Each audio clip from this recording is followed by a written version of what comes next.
Saudara-saudari yang terkasih berkah dalam, apakah kita pernah menyadari atau tidak itu tergantung kita.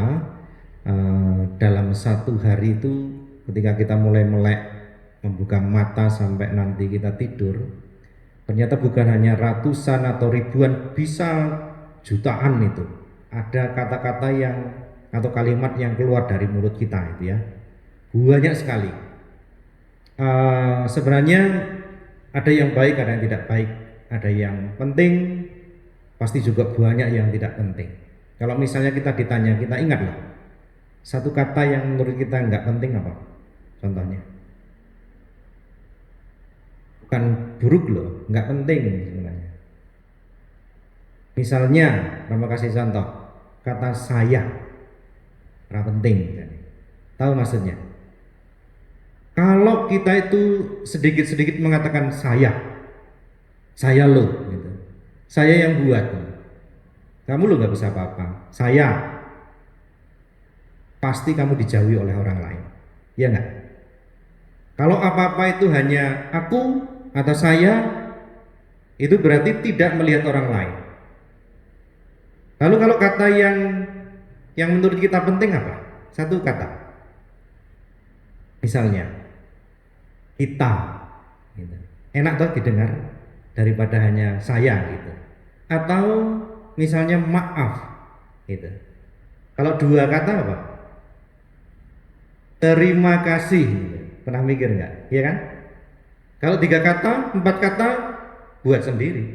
Misalnya semua sudah dimaafkan, tiga kata, enak dengarnya kan?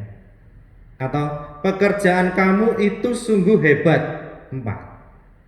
Kamu sungguh luar biasa. Lebih enak mana daripada itu lo kerjaanku, kamu tuh apa gitu? Enak yang mana? Enak yang kedua kan? Apa perbedaannya? Perbedaannya begini. Kalau kita banyak menggunakan kata aku atau saya, itu pusatnya hanya diri sendiri. Tetapi ketika kita bisa keluar dengan mengatakan misalnya kita, lalu kamu, Anda luar biasa, saya minta maaf, itu artinya saya keluar dari diri saya sendiri untuk berjumpa dengan orang lain.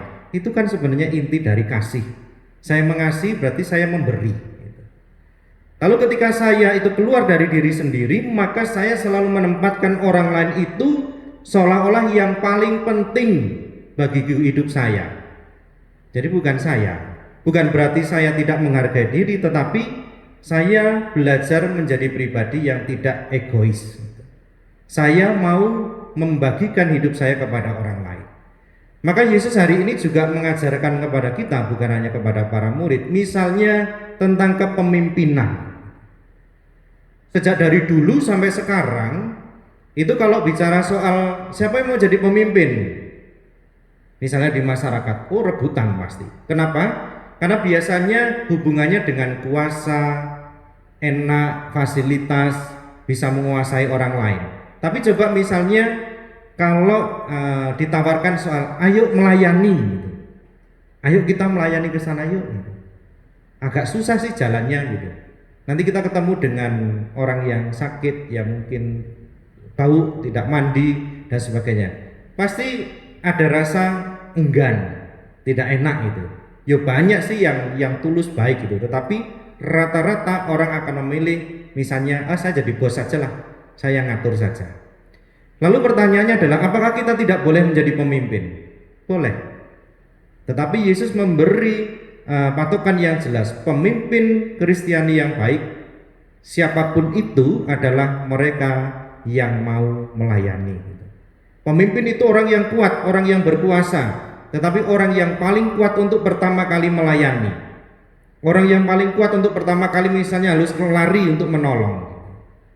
Dan ini hanya bisa sekali lagi kalau kita berani menempatkan orang lain itu menjadi pribadi yang paling penting lebih daripada kita sendiri. Itulah hakikat dari pelayanan, itulah hakikat dari mengasihi atau kasih yang diajarkan Yesus selama ini. Maka saudara-saudari, mari kita membuka hidup kita, diri kita, supaya sungguh dipakai oleh Yesus sendiri untuk menjadi tanda keselamatan, tanda kasih, yang akhirnya juga bisa dirasakan oleh orang-orang di sekitar kita. Kemuliaan kepada Bapa dan Putra dan Roh Kudus, seperti pada permulaan, sekarang, selalu, dan sepanjang segala abad.